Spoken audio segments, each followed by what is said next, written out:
morning, lovelies. Today we're going to be talking about the 4 different types of government structures: the center, the nobility, the forum, and the clergy. Most of these overlap, but we're going to try to talk about them separately before getting into the hybrids. Like my video on the tripod of power, we're using Orwin Litwin's Beyond Kings and Princesses as our primary source. It is a fantastic book. Highly recommend. Go read it. But before we get started, remember to subscribe to the channel if you haven't already for more writing advice videos, as well as videos on science fiction, fantasy, and horror through a feminist lens. Also, if you can, support this channel on Patreon, like these fine people. The link is in the description. So the first on our list is the center. Litwin calls this the palace, but since it applies to multiple forms of government besides monarchy, I'm renaming it the center, because most, if not all, power is centralized on one person: the ruler. In its purest form, this is usually some sort of monarchy or dictatorship, but it can also be the war chief of a nomadic tribe or a chief stockbroker of a multi-billion-dollar company. The defining feature is that the ruler controls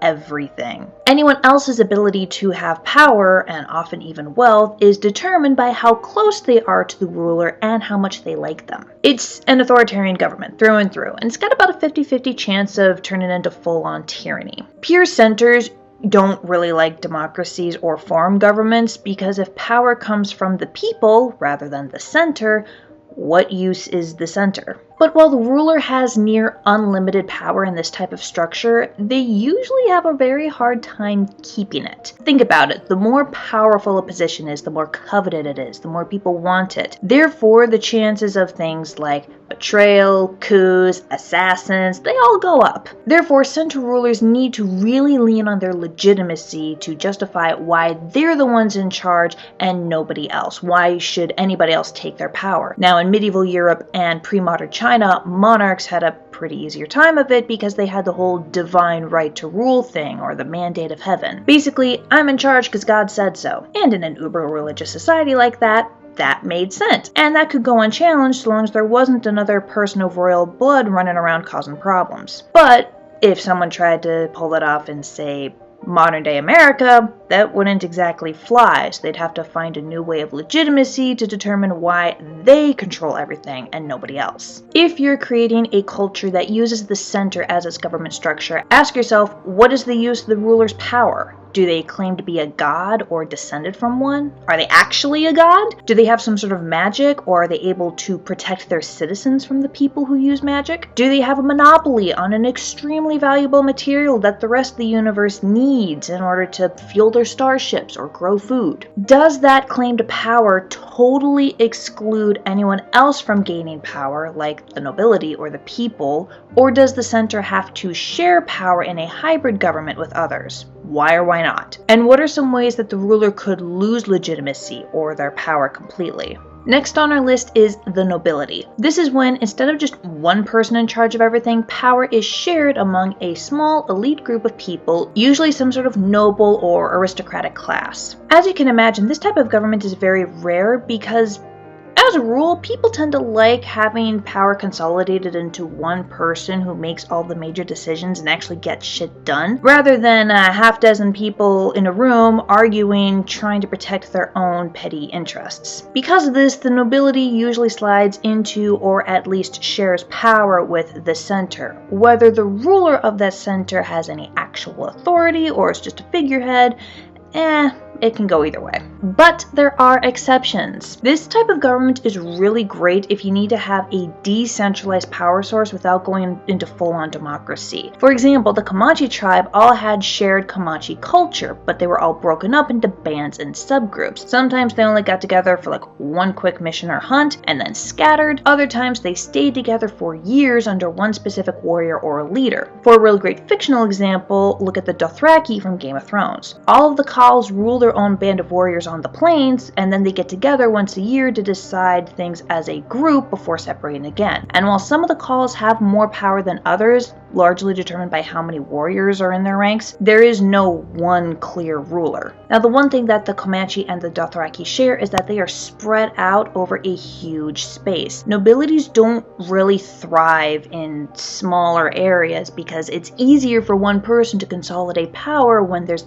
less room. Whereas if there's scattered to the four winds, well, it's a lot harder for one person to keep and maintain power, and they in fact rely on some sort of nobility in order to help them keep everything in line. So when you're creating a nobility, ask yourself, why isn't there a single central power? Or if there is, why don't they have the same iron-willed control over their subjects that the center does? 9 out of 10 times it's got something to do with geography. What ties the nobles together? Why don't they just break apart and form their own little cultures and countries? And what rivalries exist between the nobles that might be exploited in your story? Third on our list is the forum. This is basically a democracy. The power comes from the people, or at least the people who can participate. The rulers can exclude whoever they want from the democratic process if they don't want their voices heard in government. Historically, we've done this to a lot of people. Slaves, women, people of color, people who don't own property, people who have committed any type of crime. Throwing in fantasy and science fiction elements can make those divisions even more dramatic. If a group of people have magic or superpowers or alien bloodlines or are clones, how is that going to affect their standing in a society where, theoretically at least, everyone is created equal? You could also, if you want to be really sneaky about this, legally allow everyone and anyone to come to debates or on election days, but have those happen during times when the farmers are too busy harvesting to participate, or only set up a handful of locations in crowded areas of minority groups, or even have a tolling booth where you have to pay a certain fee that not a whole lot of people can afford. Hybrid-wise, the forum is usually paired with the center. All the people vote on one person or a group of people who's going to make the decisions for the next few years. Now, depending on how the government is set up, the center can do away with democracy entirely, or just make it a sham, turning the government into a dictatorship or oligarchy,